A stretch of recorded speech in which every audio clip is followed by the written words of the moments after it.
Well, hello there, it's Kriint and welcome to another speed build.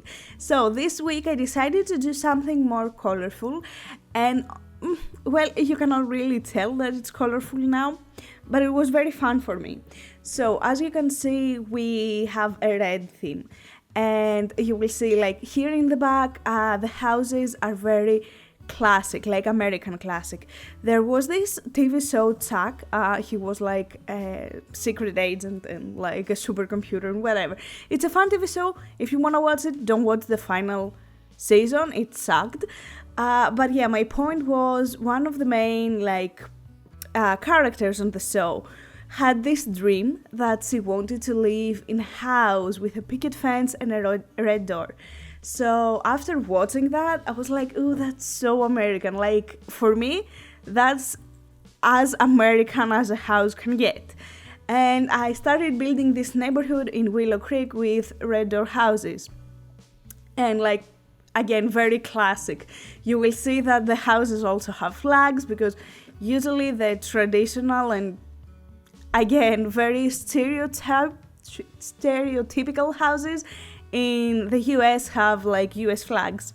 So I had this empty lot here and I never touched on it. So I was building something very different. I had stuck in my head that I wanted to build a Scandinavian house.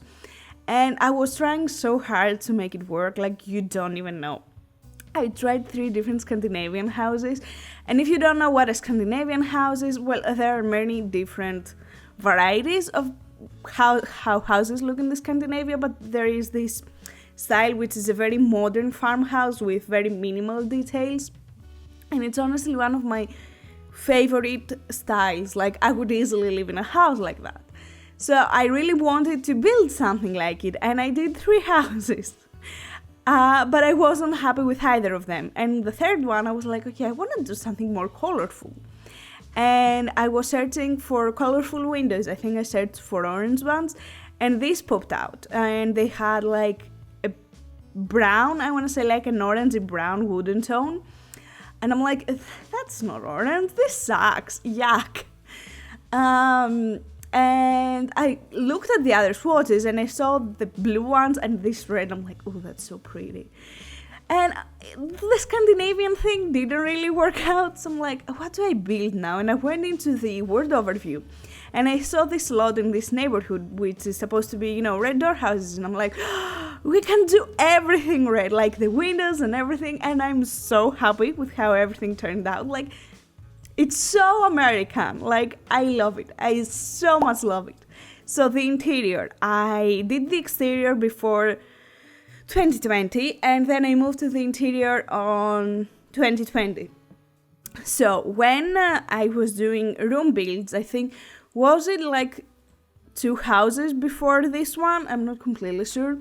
I mentioned that I don't spend as much time doing the interior of the houses as a room, when I'm doing a room build, takes me from 30 minutes to an hour.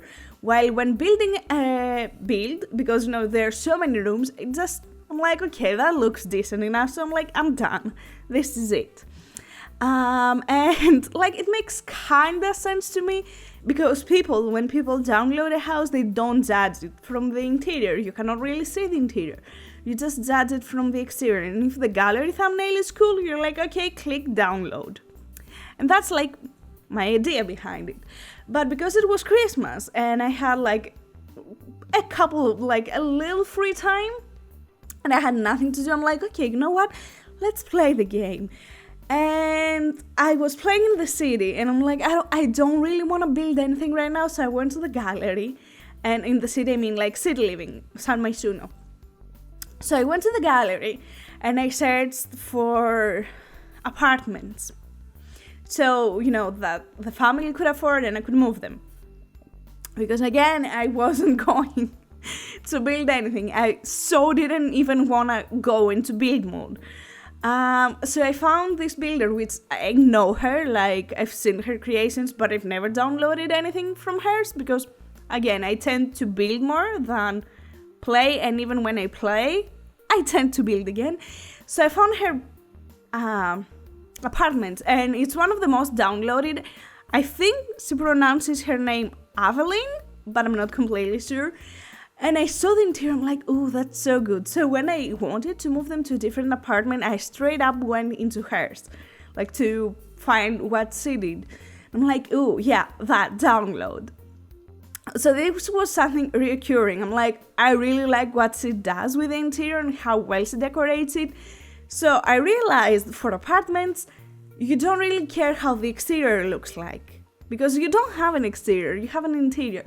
So I'm like, if I go to a specific person for how the interior looks like, because let's be honest, when you play the game, you don't tend to look at the exterior of the house. Yeah, sure, you want it to be pretty, but I personally don't look at it this often. Like, if a house has more than 3 floors, when game playing, I tend to get really tired. I'm like, this is super frustrating. So I tend to go towards 1 or 2 floor houses that aren't super complicated or super massive, because I just get bored of going back and forth, and it frustrates me. I really want to know, because I'm sure most of you tend to play the game more, and I'm pretty sure that most of you play the game way more than I do, so I really want to know how you choose a house when you play. How do you want it to be? Do you care? Obviously, you want to match the style of the family and the storyline and everything, but do you tend to go into smaller houses? Or do you prefer mansions? Because mansions look really cool in the gallery, but I tend to get really annoyed when game playing in them. Do you tend to download houses with 1 floor, 2 floors, more than 2 floors? I would love to know all these details. So yeah, as I told you, I realized that the interiors matter to me. So I'm like, if I tend to do my rooms as when they're separate room builds into 30 minutes, this means I can apply the same concept and build something as detailed as they are when they are room builds in an actual house. So when I was building this house, I made this rule for myself, and I applied it most of the time, that if a room, I finished a room with less than 30 minutes, it took me 15, I'm like, it's not done. It needs more details. But this generated another question. When is a room too crowded? Or you sit and you're like, that's too much?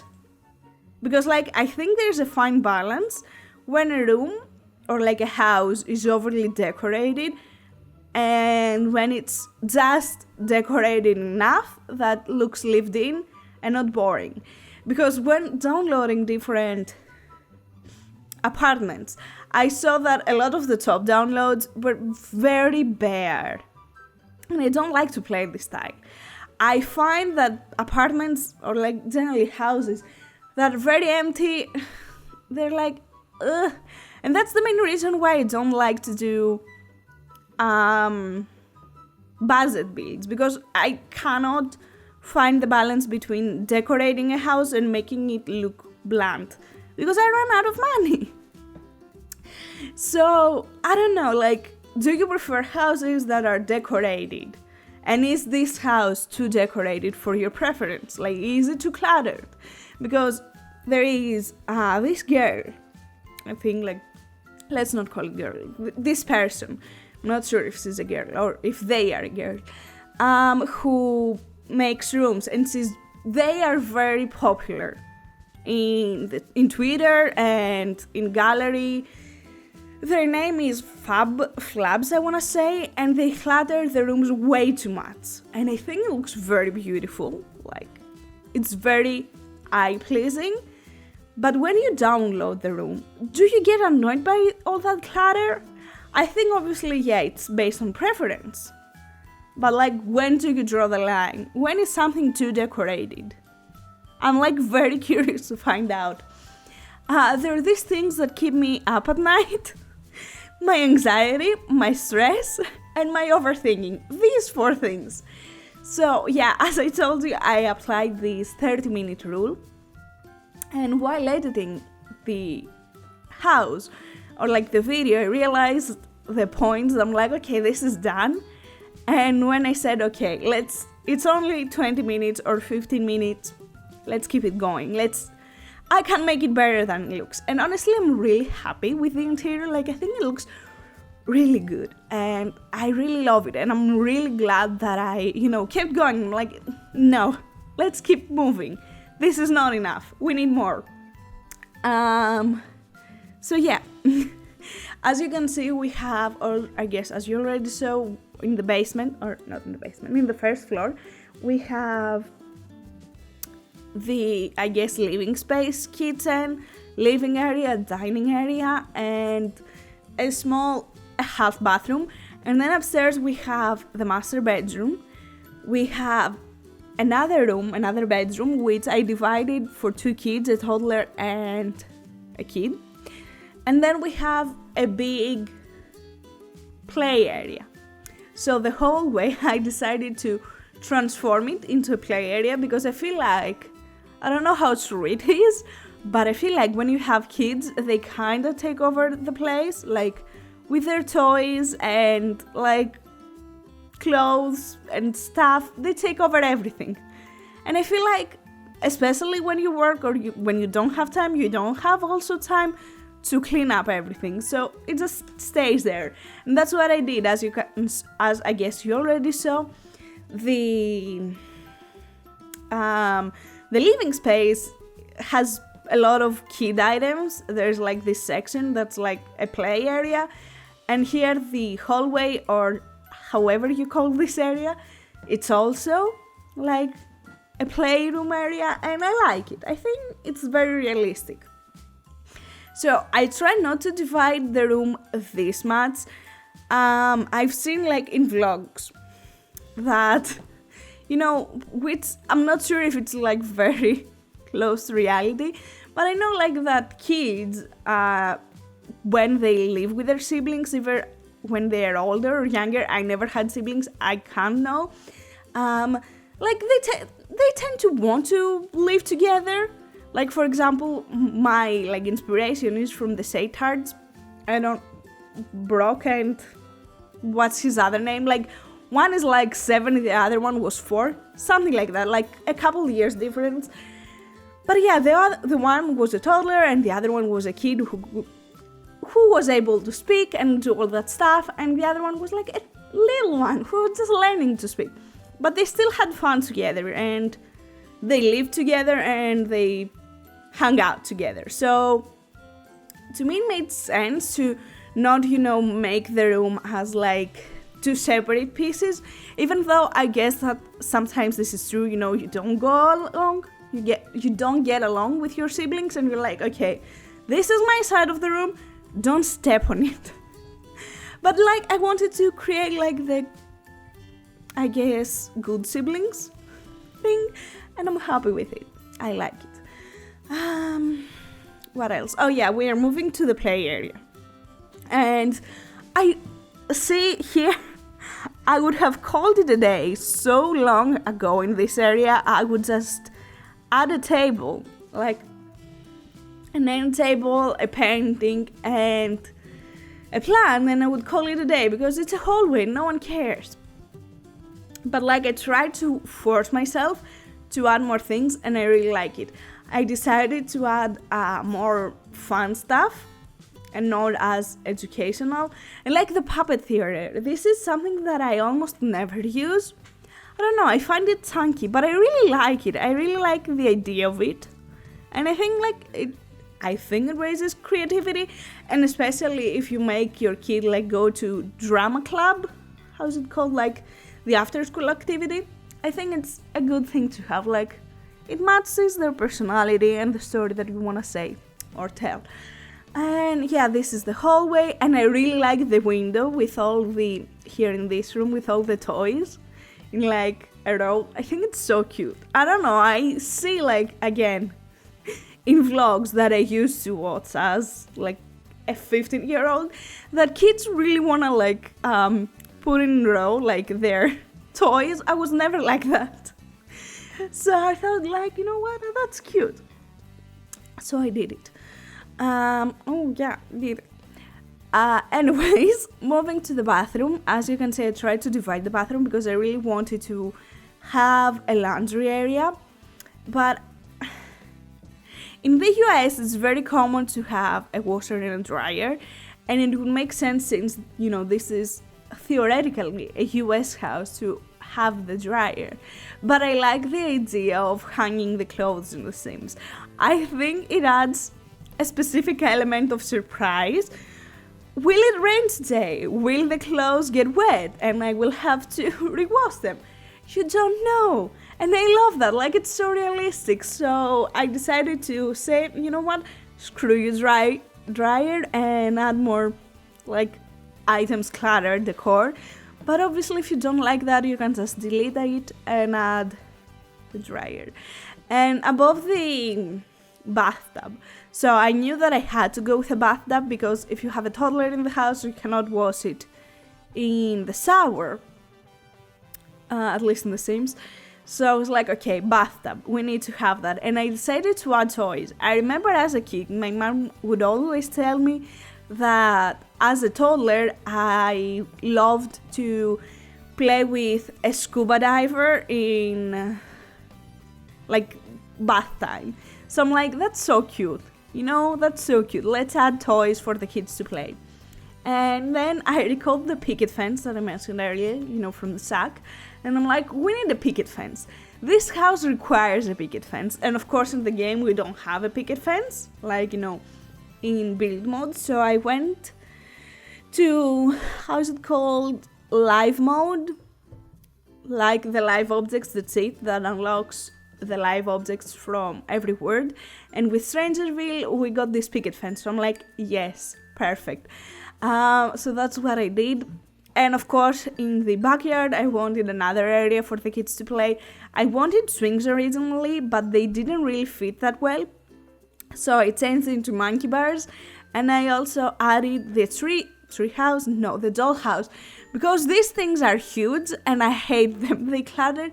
They take so much space. And it's like, no, just no. And here is the garage. I decided, since it's not really usable, to just clutter it with items, that they stored in the garage. And originally, I would have just added those two shelves and the third one and call it a day. But I saw that it only took me like a couple minutes to do that, so I was like, no, let's keep going. I think I can add some random stuff in here. And I like it. I think it is random, like they have a random guitar, they might used to play guitar, now they don't have the time. And stuff like that. Also, I really wanted to add a grill because, I don't know, again, very American. So this is the house. I'm so happy with it and I love it. For me, it was so fun to build and I love all the red elements. I think it makes it so unique and also it really matches well with the neighborhood. So I'm really happy with it. And I think I personally did a good job with cluttering and making the rooms look lived in. And yeah, I don't know, I'm just really happy with it and really proud of how it turned out. And again, I would love to know your preferences when downloading a house. Do you prefer it to be big or do you prefer it to be small? Or I guess medium, like the bigger the better, or like 30 by 20, 40 by 30 and stuff like that. As for clutter, do you prefer it to be minimum, like just the furniture? Do you prefer it to have just enough clutter? Or you cannot have enough clutter? Like, when do you draw the line? And how many stories do you want the house to be? 1 story, 2 stories, 3 stories? These are questions, again, that keep me up at night and I would love to know to create better houses for all y'all to download. So, this is it. Thank you so much for watching. I really hope you enjoyed it and I hope that you'll have an amazing day and take care. Bye!